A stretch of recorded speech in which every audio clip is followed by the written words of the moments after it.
अनंत कोटी ब्रह्मांड नायक मेंढपाळ रूपातील साक्षात महादेव आदमपूरचे राजे संत बाळूमामा यांच्या चरणी साष्टांग दंडवत। ज्यांच्या हातात काठी, खांद्यावरती घोंगडी आणि मुखात विठ्ठलाचे नाम, ज्यांनी 18 पगड जाती धर्माला एकत्र गुंफले असे साक्षात महादेवाचे अवतार म्हणजे संत बाळूमामा। आजच्या विशेष व्हिडिओमध्ये आपण बाळूमामांच्या जन्मापासून ते त्यांच्या महानिर्वाणापर्यंतचा प्रवास पाहणार आहोत। असा प्रवास जो तुमच्या डोळ्यात पाणी आणेल आणि मनात भक्तीचा डोंगर उभा करेल। तर असेच नवीन नवीन व्हिडिओ पाहायचे असतील तर आपल्या परमात्मा कथासागर या चॅनेलला तुम्ही नक्की सबस्क्राइब करून ठेवा। बेळगाव जिल्ह्यातील अक्कोल नावाचे एक छोटेसे गाव, या गावात मय्यप्पा आणि सत्यवा नावाचे एक पुण्यवान जोडपे राहायचे। 7 ऑक्टोबर 1892 ती सकाळ होती। आकाश निरभ्र होते आणि निसर्गात एक वेगळी शांतता होती। याच दिवशी सत्यवाच्या पोटी एका तेजाचा जन्म झाला, तो म्हणजेच आपला बाळू। बाळू लहानपणापासूनच इतर मुलांसारखा नव्हता। मुले खेळायला जायची, पण बाळू घराच्या कोपऱ्यात किंवा झाडाखाली डोळे मिटून बसायचा। आईला वाटायचे माझा मुलगा अबोल आहे, पण त्यांना काय माहित होतं की हा साक्षात ईश्वराचा अंश आहे। एकदा एका ज्योतिषाने त्यांचे हात पाहून सांगितले होते, हा मुलगा जगाचा उद्धार करेल, हा सामान्य पुरुष नाही। बाळू जसा मोठा होऊ लागला तसे त्यांचे चमत्कार दिसू लागले। एकदा शाळेत गुरुजींनी त्यांना विचारले, बाळू पाटीवर काय लिहिले आहे? बाळू शांतपणे म्हणाले, गुरुजी, पाटीवरती जे लिहिले आहे ते तर पुसले जाईल, पण जे नशिबात लिहिले आहे ते कोण पुसणार? गुरुजी थक्क झाले। वयाच्या अवघ्या 10-12व्या वर्षी बाळूमामांच्या बोलण्यात इतका गाढा अनुभव होता की मोठे लोकही त्यांचा सल्ला घेऊ लागले। पण मय्यप्पांना वाटले की बाळू संसारात रमला पाहिजे। त्यांनी बाळूचे लग्न लावून देण्याचे ठरवले। बाळूमामांचा विवाह त्यांच्या सख्ख्या मावशीच्या मुलीशी म्हणजे सत्यवा यांच्याशी झाला। अक्कोळकर घराण्यातील होत्या। त्यांच्या वडिलांचे नाव मल्लप्पा होते। लग्न तर झाले, पण ज्यांचा जन्म जगाच्या कल्याणासाठी झाला होता तो एका कुटुंबात कसा अडकणार? लग्नानंतरही मामांचे मन ईश्वरी चिंतनातच असायचे। संसार हा त्यांना एका बंधनासारखा वाटू लागला। शेवटी ईश्वरी कार्यासाठी त्यांनी संसाराचा त्याग करण्याचा निर्णय घेतला। त्यांनी आपली पत्नी सत्यवा यांना सांगितले की माझा मार्ग वेगळा आहे। यानंतर मामांनी मुळ्ळे महाराज यांच्या मार्गानुसार आपल्या आध्यात्मिक प्रवासाला सुरुवात केली। आता खऱ्या अर्थाने मामांचे मेंढपाळ रूप जगासमोर आले। मामांकडे काही मेंढ्या होत्या। लोक विचारायचे, मामा तुम्ही संत आहात, मग हे मेंढ्या पाळण्याचे कष्ट का? मामा हसून म्हणायचे, अरे या मेंढ्या नाहीत, हे माझे भक्त आहेत, माझे कुटुंब आहे। मामांचा एक नियम होता, ते कधीही कोणाच्या घरात राहायचे नाहीत। कडक ऊन असो, मुसळधार पाऊस असो किंवा कडाक्याची थंडी, मामा आपल्या मेंढ्यांसोबत उघड्या माळावरती झोपायचे। आश्चर्याची गोष्ट म्हणजे मामा ज्या शेतकऱ्यांच्या शेतात मेंढ्या बसवायचे तिथे वर्षभर सोन्यासारखे पीक यायचे। ज्या घरात गरिबी होती तिथे लक्ष्मी पाणी भरू लागायची, पण मामा कधीही 1 रुपया सुद्धा दक्षिणा घेत नसत। ते म्हणायचे, विठ्ठल देतोय, विठ्ठलच नेतोय, मी फक्त निमित्त आहे। गावी मामांचा मुक्काम होता।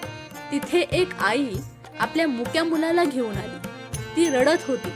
मामांनी आपल्या हातातील काठी त्या मुलाच्या पाठीवरती मारली आणि ओरडून म्हणाले, काय रे, बोलतोस की नाही?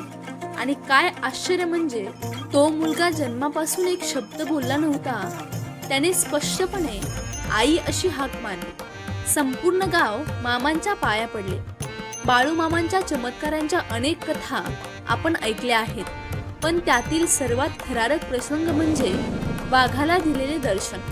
एकदा मामा आपल्या मेंढ्यांचा कळप घेऊन सह्याद्रीच्या घनदाट जंगलातून जात होते. रात्रीची वेळ होती. सगळीकडे सामसूम होती आणि अचानक जंगलामध्ये एका वाघाची डरकाळी ऐकू आली.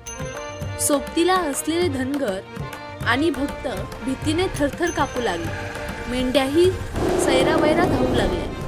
भक्तांना वाटले की आता हा वाघ कुणाचा तरी बळी घेणारच. पण बाळूमामा शांत होते. त्यांनी आपल्या हातातील काठी जमिनीवर आपटली. वाघ समोर येताच मामा त्यांच्याकडे पाहून शांतपणे म्हणाले, काय रे, तू का इकडे आलास?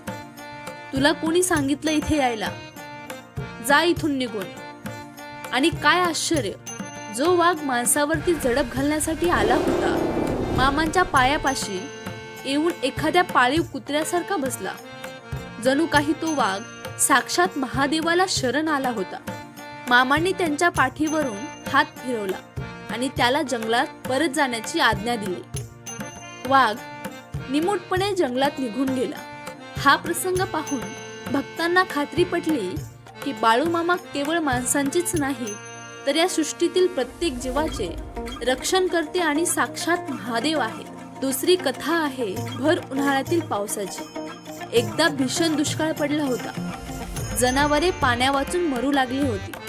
लोकांनी मामांना साकडं घातलं. मामांनी आकाशाकडे पाहून हात उंचावले आणि क्षणात काळे ढग जमा झाले. जो पाऊस पडला तो थांबण्याचे नाव घेत नव्हता. अशा शेकडो कथा आहेत. कधी त्यांनी सापाचे विष उतरवले तर कधी मरणासन्न माणसाला जीवदान दिले. शेवटी वेळ आली 1966ची. मामांना उमजले होते की आता हे शरीर त्यागण्याची वेळ आली आहे. त्यांनी आदमपूरची निवड केली. बाळूमामांनी समाधीसाठी कोल्हापूर जिल्ह्यातील भुदरगड तालुक्यातील आदमापूर या छोट्याशा पण पवित्र गावाची निवड केली. मामा नेहमी म्हणायचे, आदमपूर ही माझी पंढरी आहे आणि मी इथेच कायम वास करेन. बाळूमामांच्या महानिर्वाणापर्यंत त्यांच्या शब्दावर श्रद्धा ठेवून भक्तांनी या ठिकाणी एक भव्य आणि सुंदर मंदिर उभारले. हे मंदिर केवळ दगडविटांचे नाही तर लाखो भक्तांच्या श्रद्धेचे प्रतीक आहे. मंदिराचे शिखर अतिशय देखणे असून त्यावर सोन्याचा कळस विराजमान आहे. मंदिराच्या गाभाऱ्यात मामांची अतिशय प्रसन्न आणि जिवंत वाटावी अशी मूर्ती आहे. जिथे मामांच्या हातात काठी आणि खांद्यावरती घोंगडी पाहायला मिळते. आदमपूर ही माझी पंढरी आहे असे ते म्हणायचे. त्यांनी आपल्या भक्तांना जवळ बोलावले आणि सांगितले, मी जाणार आहे, मी याच मातीत राहणार. जो माझी आठवण काढेल त्यांच्या पाठीशी मी नेहमी उभा राहील. आणि एक दिवस शांतपणे बाळूमामांनी आपले प्राण विठ्ठलचरणी अर्पण केले. आजही आदमपूरला गेल्यावर त्या मातीत एक वेगळी शक्ती जाणवते. तिथला भंडारा, हळद लावल्यावर आजही लोकांचे आजार बरे होतात. हे विज्ञानापलीकडचे सत्य आहे. तर मित्रांनो, ही होती संत बाळूमामाची जीवनगाथा. केवळ चमत्कार करणे हा त्यांचा उद्देश नव्हता, तर माणसाने माणसासारखे वागावे, गरिबांना मदत करावी आणि निसर्गावरती प्रेम करावे ही त्यांची शिकवण होती. तुम्हाला हा व्हिडिओ कसा वाटला कमेंटमध्ये नक्की सांगा. बाळूमामांच्या नावाचं चांग भलं लिहायला विसरू नका आणि जास्तीत जास्त लोकांपर्यंत ही कथा पोहोचवा. आणि असेच नवीन नवीन व्हिडिओ पाहायचे असतील तर आपल्या परमात्मा कथासागर चॅनलला तुम्ही नक्कीच